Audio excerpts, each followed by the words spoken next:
नमस्कार, शीतल की कहानियों में आपका स्वागत है। आज की कहानी है बूढ़ा पिता बोझ नहीं होता। बाजार में बड़ी आसानी से सब मिल जाता है, सब कुछ, लेकिन ना तो माँ जैसी जन्नत मिलती है और ना ही पिता जैसा साया। सुशील कुमार जी अभी खाना खाने ही बैठे ही थे कि उन्होंने सामने पड़ी खाने की प्लेट पर एक नज़र दौड़ाई। आज बहू ने खाना बाहर से मंगवाया था। मैदे के बने हुए नान, जिन्हें चबा पाना उनके लिए एक बहुत बड़ी समस्या होती थी, और साथ में मिर्च मसाले और तेल से लबालब कोफ्ते की सब्जी। खाना देखते ही एक मन तो हुआ कि बहू को कहें, बहू मेरे लिए लौकी की सब्जी ही बना दी होती, मुझसे यह सब खाया नहीं जाता। फिर सहसा उनके कानों में वही क्रोध भरी वाणी और कड़वी बातें गूंजने लगी, जिनकी बौछार उन पर एक दिन पहले ही हुई थी। अभी कल ही की तो बात थी जब सुशील कुमार जी ने अपनी बहू से कहा था, बहू खाने में मिर्ची बहुत ज़्यादा है। तुम्हें कितनी बार कहा है कि खाने में ज़्यादा मिर्च मसाले मत डाला करो, मेरी तबीयत खराब हो जाती है। यह बातें सुनते ही रसोई में खाना बनाती हुई बहू तमतमाती हुई बाहर निकली और बोली, बाबूजी, आपको तो मेरे बनाए खाने में मिन मेख निकालने के अलावा और कोई काम ही नहीं है। कभी कहते हैं खाने में नमक ज़्यादा है, कभी कहते हैं मिर्च मसाले ज़्यादा हैं, और कभी कहते हैं कि सब्जी में तेल ही तेल है। और इन सब से भी जब जी नहीं भरता तो सूखी रोटी खाने का रोने बैठ जाते हैं। मेरे पास इतना समय नहीं है कि मैं सबकी अलग अलग फरमाइशें पूरी करती रहूं। जो मिलता है चुपचाप खा लीजिए। बहू की अपमानजनक बातों का कड़वा घूंट पीकर सुशील कुमार जी ने चुपचाप वही खाना खाने में ही बेहतरी समझी। बैठे बैठे सुशील कुमार जी के मस्तिष्क में उनकी दिवंगत पत्नी शांति की यादें हिलोरे लेने लगी। उनके साथ बिताए गए पल सुशील कुमार जी को किसी सुनहरे सपने से कम प्रतीत नहीं होते थे। बिना कहे मेरे मन की बात समझ जाती थी शांति। जब भी कुछ खाने में मुझे पसंद नहीं होता था तो झट से दूसरी सब्जी बनाकर मेरे सामने हाजिर कर देती थी। उसके हाथ का बनाया कम मिर्च मसाले का खाना भी बेहद पौष्टिक और स्वादिष्ट होता था। कितना ख्याल रखती थी वो मेरा। पर वक्त का सितम ऐसा हुआ कि सोचते सोचते उनकी आंखों से झरझर आंसू बहने लगे। सुशील कुमार जी अब सेवानिवृत्त हो चुके हैं और अपने इकलौते बेटे राकेश और बहू सरिता के पास रहते हैं। बेटी अनीता की शादी हो चुकी है। ताउम्र धन कमाकर बच्चों की परवरिश पर खर्च करने में लगा दी, यह सोचकर कि बुढ़ापा आराम करने के लिए है। लेकिन उनकी पत्नी क्या गई, उनकी तो जैसे जिंदगी ही चली गई। परिवार में कोई ऐसा सदस्य नहीं था जो उनके एकाकीपन को दूर कर सकता। पत्नी के जाने के कारण जो खालीपन पैदा हुआ था, उसके कारण उनका चेहरा मुरझा सा गया था। लेकिन उस मुरझाए हुए चेहरे की लकीरें और ज़्यादा गहरी हो उठती थी जब बहू का उपेक्षापूर्ण व्यवहार उनके दिल को छलनी करने लगता और स्नेहहीन बेटे से इतना भी ना हो पाता था कि उनके पास बैठकर प्यार के दो मीठे बोल ही बोल ले। 12 साल का एक पोता है, लेकिन उसे भी अपने दादा से कुछ खास लगाव नहीं है। होता भी तो कैसे, आखिर बेटा भी तो माता पिता के नक्शे कदम पर ही चल रहा था। जैसे तैसे खाना खाकर अपने कमरे में चुपचाप बैठे सुशील जी ने अपने बेटे के आने की आवाज़ सुनी तो लाठी टेकते हुए बाहर आ गए। बेटा, मेरी पेंशन तो आ गई होगी। इस बार के पेंशन के पैसे मुझे पकड़ा देना। राकेश ऑफिस से थका हुआ आया था, लेकिन पेंशन की बात सुनते ही जैसे बिजली सी कौंध गई उसके शरीर में।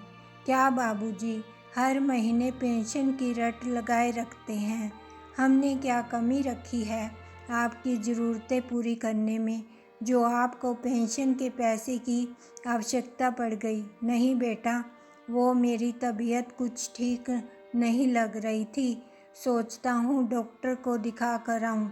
यदि तेरे पास कुछ समय हो तो कल मुझे ले चलना। बाबूजी, आजकल मैं बहुत ज़्यादा व्यस्त हूँ, थोड़े दिन रुक जाइए। अभी पैसों की तंगी चल रही है। मेरी तनख्वाह मिल जाएगी तब मैं आपको डॉक्टर के पास ले जाऊँगा। 2-4 दिन यदि दवाई नहीं खाएंगे तो कुछ नहीं बिगड़ने वाला। बेटा, दरअसल कल से मुझे सांस लेने में तकलीफ़ हो रही है। अगर हो सके तो कल ही डॉक्टर के पास ले चलो। पिछली बार जब डॉक्टर को दिखाया था तो कोलेस्ट्रॉल बढ़ा हुआ था। डॉक्टर ने घी तेल का परहेज करने को कहा था, पर वह तो मुझसे हो ना पाया। इतना सुनाने की देर थी कि सरिता जलते भूनते बाहर आ गई। हाँ हाँ बाबूजी, अपनी बीमारी का ठीकरा भी अब मेरे सिर पर ही फोड़ दो। बिना बोले सब कुछ आपके सामने हाजिर हो जाता है। इतने भर से भी आपको संतुष्टि नहीं मिली, जो अब इनके सामने मेरी शिकायतें करने चले हैं। और आप भी मेरी बात ध्यान से सुन लीजिए। अकेली जान होते हुए मैं सारे घर का काम संभालती हूँ, और ऊपर से आपके बाबूजी का बोझ अलग। इसके बावजूद अगर मुझे बातें सुनने को मिलेंगी तो मैं यह घर छोड़कर अपने बेटे को लेकर अपने मायके जाकर बैठ जाऊंगी, सरिता ने राकेश से कहा। सुशील जी एक आशा भरी नज़र से अपने बेटे की ओर देखने लगे। शायद उनका बेटा उनकी तरफदारी करेगा, लेकिन अपनी पत्नी को डांटना तो दूर, राकेश के मुंह से उसके सामने एक शब्द भी ना निकला। बहू सरिता की ये बातें बाबूजी के दिल में तीर सी चुभने लगी। वे सोचने लगे कि शायद यह सब उनके भाग्य का ही दोष है। जब यही बेटा बीमार पड़ता था और हमारे पास पैसे नहीं होते थे तो पड़ोसियों से भी पैसे उधार लेकर मैं कई किलोमीटर दूर जाकर इसके लिए दवाई लेकर आता था। और आज यही बेटा अपने बीमार पिता को बोझ समझकर जैसे तैसे झेल रहा है।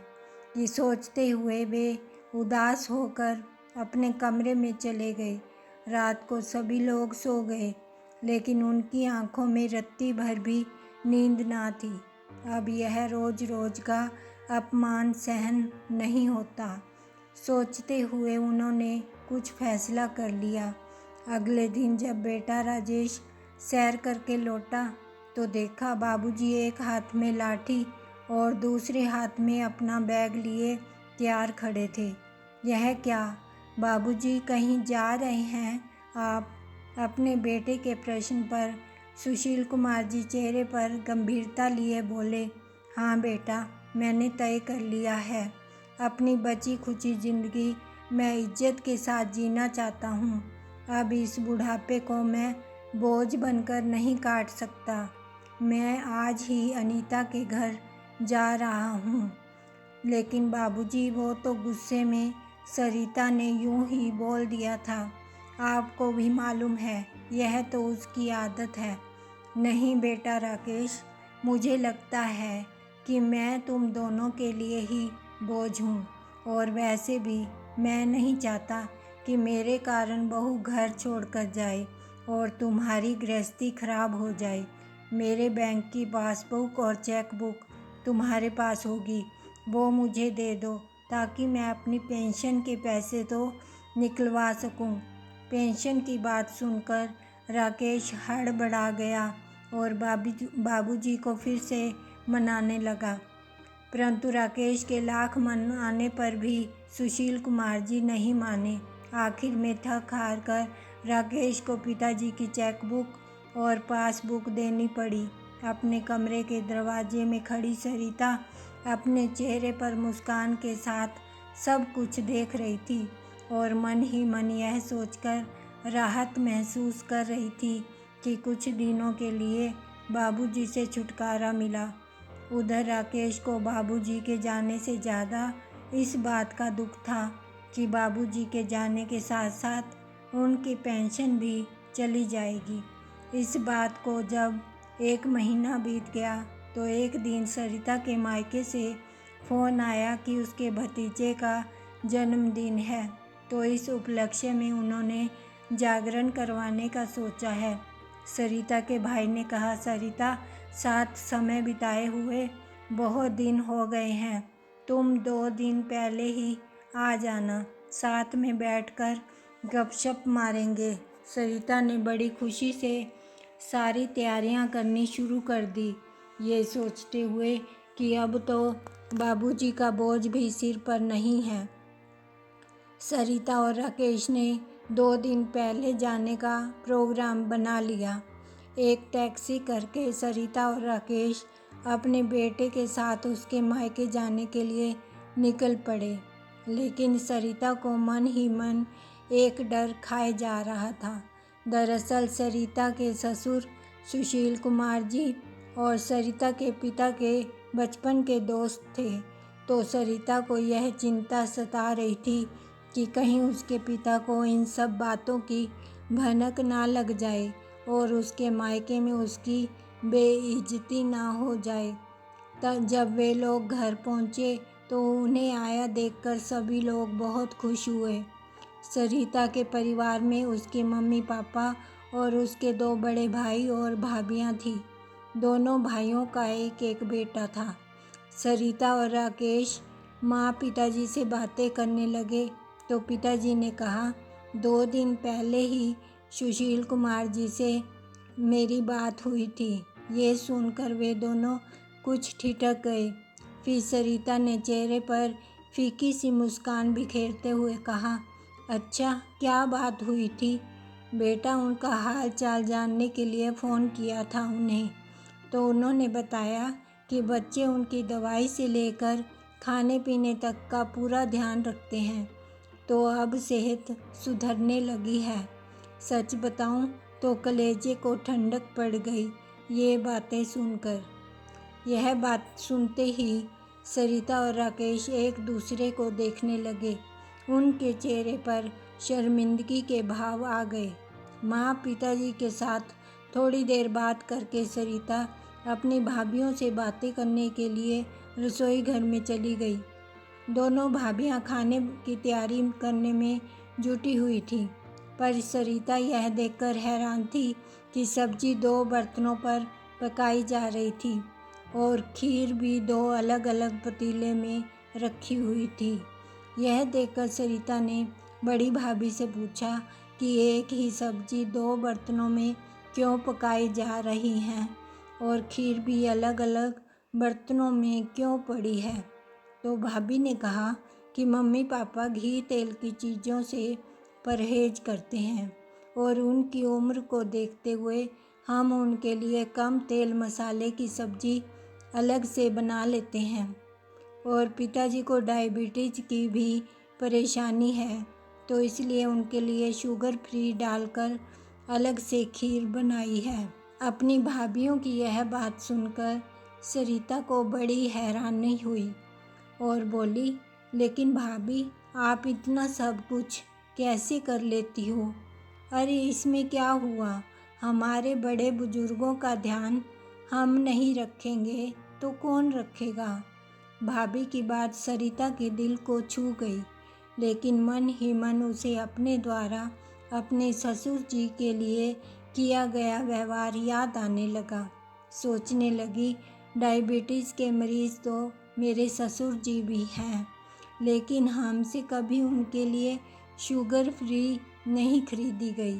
बेचारे बाबूजी फीकी चाय पीकर ही गुजारा कर लेते थे। सरिता मन ही मन शर्मिंदा होने लगी। फिर सोचने लगी, कोलेस्ट्रॉल बड़ा होने के कारण यदि बाबूजी कम घी तेल का खाना बनाने को कहते थे तो इसमें गलत क्या था। उनकी इन छोटी छोटी ज़रूरतों को भी मैं पूरा ना कर सकी, इसके लिए भी उन्हें मैंने इतनी बातें सुना दी। लानत है मुझ पर। बीमार और बूढ़े बाबूजी केवल मेरे कारण अपने मन को मारकर जीने पर मजबूर हो गए। सरिता अपने ही विचारों में खो सी गई। उसके बाद तो उसे पता नहीं लगा कि उसकी भाभियाँ क्या क्या बातें कर रही थी। उसे जैसे कुछ सुनाई ही नहीं पड़ रहा था। वह मन ही मन अपराध बोध से घिर चुकी थी। सोचने लगी कि शुरू में जब वह शादी करके अपने ससुराल गई थी तो उसके ससुर जी उससे कितनी अच्छी तरह से बात करते थे। बेटी बेटी कहते जबान नहीं थकती थी उनकी, लेकिन वह शायद कभी अपने पिता समान ससुर की कदर जान ही नहीं पाई। बहुत बार बाबूजी ने उसे प्यार से भी समझाने की कोशिश की थी कि उन्हें हल्का खाना खाने की ज़रूरत है, लेकिन वह उन पर कोई ध्यान नहीं देती थी। परिणाम स्वरूप उनकी तबीयत आए दिन खराब रहने लगी। और एक और उसकी भाभियां हैं जो उसके माता पिता का कितना ध्यान रखती हैं। उधर राकेश अपने सास ससुर के पास बैठा हुआ था तो देखा दोनों पोते दादू दादू कहते हुए उनके पास आए और उनसे लाड लड़ाने लगे। और वे दोनों अपने पोतों की इन हरकतों को देखकर फूले नहीं समा रहे थे। इतने में सरिता के बड़े भाई ने अपने बाबूजी के हाथ में एक पैकेट लाकर थमा दिया और कहा, ये लीजिए बाबूजी, इस महीने की तनख्वाह आ गई थी तो मैं घर खर्च के लिए बैंक से निकलवा कर ले आया हूँ। उसके बाद थोड़ी देर के लिए दोनों भाई अपने पिता के इर्द गिर्द बैठ गए और उनसे बातें करने लगे। राकेश यह देखकर हैरान था कि उनकी बातों से यह लग ही नहीं रहा था कि वे बाप बेटे हैं। वे आपस में मित्रों की तरह बातचीत कर रहे थे। सभी लोग आपस में इतने प्यार से रह रहे थे कि लग रहा था मानो जन्नत यहीं हो। ससुराल की पारिवारिक एकता को देखते हुए जहाँ एक और राकेश को खुशी महसूस हो रही थी, वहीं दूसरी ओर अंदर ही अंदर अपने बाबूजी के बारे में सोचकर वह आत्मग्लानि से डूबा जा रहा था। आज वह अपनी ही नज़रों में गिरता जा रहा था। सोचने लगा कि मित्र तो दूर, मैं तो अपने बाबूजी का बेटा भी ना बन पाया। यहाँ ये लोग अपनी तनख्वाह लाकर बाबूजी के हाथ में रख देते हैं और दूसरी ओर मैं अपने बाबूजी के पेंशन के पैसे भी उनके पास रहने नहीं देता था। माँ के जाने के बाद मेरे बाबूजी अपना हालचाल बांटने के लिए भी तरस जाते थे, लेकिन मैं उनके पास एक पल के लिए भी प्यार भरी बातें करने के लिए नहीं बैठा। और तो और हमने तो उनके पोते को भी उनसे दूर रखा, यह जानते हुए भी कि वे कितना अकेला महसूस कर रहे होंगे। मैंने उनकी कोई परवाह नहीं की। आज स्वयं को अपने बाबूजी की दुर्गति का कारण जानकर उसकी अंतरात्मा उसे धिक्कार रही थी। आज उसे अपनी गलती का एहसास हुआ कि उसने अपने पिताजी का दिल दुखाकर कितना घोर पाप किया था। उस घर में 2 दिन रुककर उन लोगों ने जाना कि बुजुर्गों के साथ कैसा व्यवहार किया जाता है। बुजुर्गों की अनुभव रूपी खाद से परिवार रूपी बगीचा किस तरह फल फूल सकता है। अगले दिन सुबह जागरण खत्म होते ही जैसे ही राकेश और सरिता कार में बैठे, दोनों के मुंह से एक ही बात निकली, आज बाबूजी को लेने जाना है। और दोनों एक दूसरे के चेहरे की तरफ देखने लगे। पश्चाताप की आग में जलते हुए उन दोनों की भावनाएं आंसुओं के रूप में आंखों से छलकने लगी। राकेश की बहन अनीता का घर वहां से आधे घंटे की दूरी पर था, तो सुबह सुबह ही राकेश अपनी पत्नी और बेटे के साथ उसके घर पहुंच गया। अनीता उन्हें अचानक देख हैरान हो गई, लेकिन अगले ही पल अपने भाई की आंखों में आंसू देख वह जान गई कि वे लोग किस लिए आए हैं। अनीता उन्हें आदर सहित अंदर लेकर आई, लेकिन राकेश ने देखा कि बाबूजी कहीं नजर नहीं आ रहे थे। राकेश और सरिता चारों ओर अपनी नज़र दौड़ाने लगे तो इतने में अनीता ने कहा, अरे भैया, बाबूजी तो तुम्हारे जीजाजी और बच्चों के साथ पार्क में सैर करने गए हैं। क्या बाबूजी सैर पर जाते हैं? यह आदत कब से पड़ गई उन्हें? मेरा मतलब है उनके तो कमर में दर्द रहता था ना। राकेश हैरानी से बोला। तभी अनीता हंसते हुए बोली, दरअसल भैया, तुम्हारे जीजाजी स्वास्थ्य को लेकर कुछ ज़्यादा ही सचेत रहते हैं, तो उनके साथ साथ बाबूजी भी अपने स्वास्थ्य का ध्यान रखना सीख गए हैं। अब तो वो कई किलोमीटर पैदल चल लेते हैं। आलम यह है कि कोई और जाए या ना जाए, बाबूजी सुबह 1 घंटा ज़रूर घूम कर आते हैं। अब तो पार्क में उनके कुछ हम उम्र दोस्त भी बन गए हैं, जिनके साथ वे रोज़ सुबह थोड़ी देर हंसते बतियाते और ठहाके लगाते हैं। बातें करते करते अनीता सबके लिए चाय बनाकर ले आई। सब लोग चाय पी रहे थे। तभी सुशील कुमार जी दामाद और बच्चों के साथ घर लौट आए। बाबूजी को देखते ही दोनों बेटा बहू खड़े हो गए और उनके पांव छूकर आशीर्वाद लेने लगे। बाबूजी ने पुरानी बातों को नज़रअंदाज करते हुए उन्हें खूब आशीर्वाद दिए। उन्हें देखकर राकेश और सरिता हतप्रभ रह गए। उन्होंने ट्रैक सूट और स्पोर्ट्स शूज पहने हुए थे, लेकिन हैरानी की बात तो यह थी कि वे बिना लाठी के ही तेजी से चल पा रहे थे। वाह दादाजी, आप तो बहुत हैंडसम दिख रहे हैं। आज तो आप पापा के बड़े भैया लग रहे हैं, पोते ने हैरान होते हुए कहा। तो सब लोग जोर से हंस दिए। अच्छा बेटा, दूर से आए हो, यह बताओ क्या खाओगे?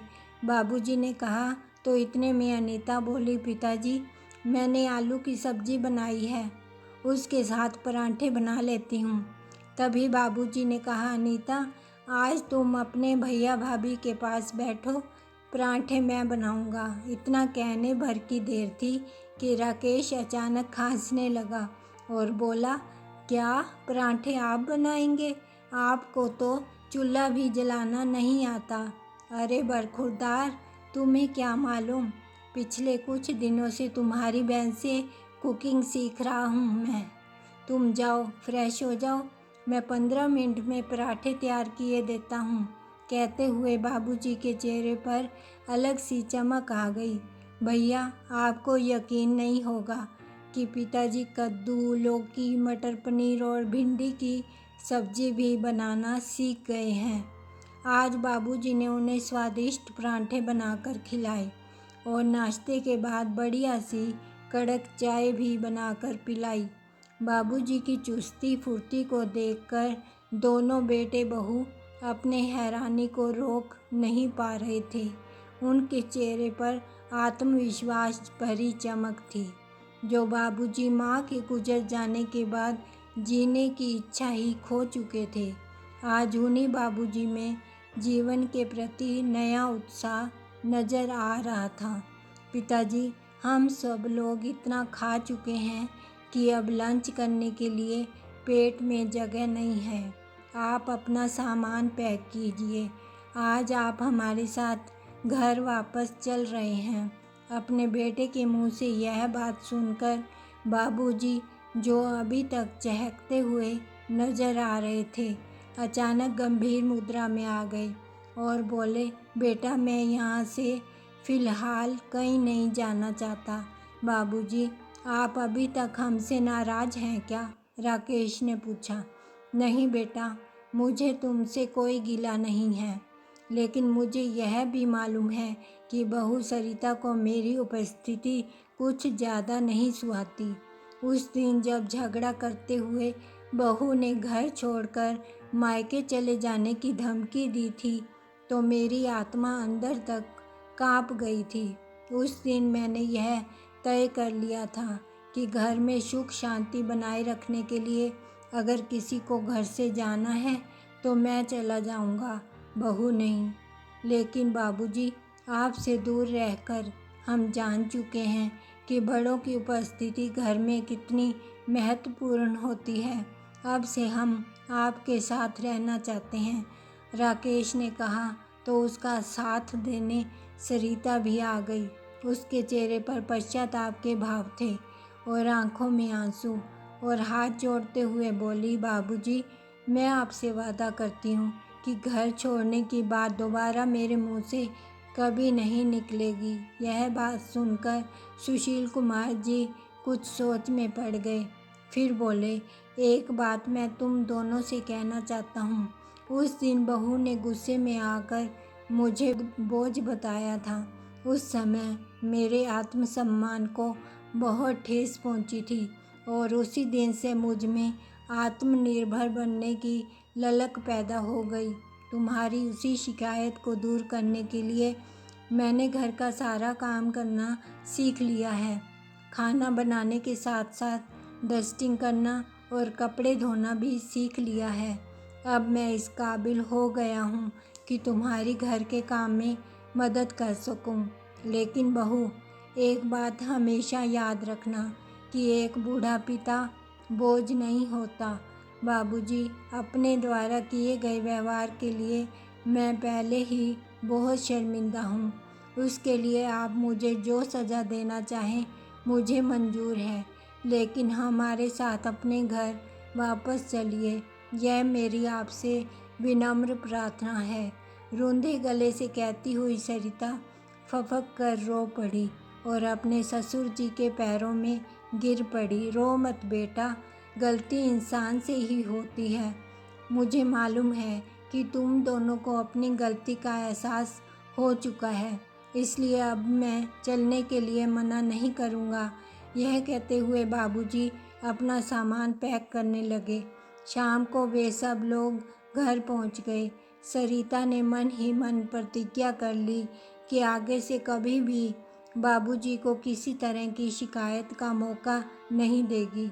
राकेश को भी एहसास हो चुका था कि उसके पिताजी की जिम्मेदारी केवल उसकी है, इसलिए आज उसने भी यह ठान लिया कि वह बाबूजी के पेंशन के रुपयों को हाथ भी नहीं लगाएगा और उनकी ज़रूरत को भी अपने कमाए रुपये से ही पूरा करेगा।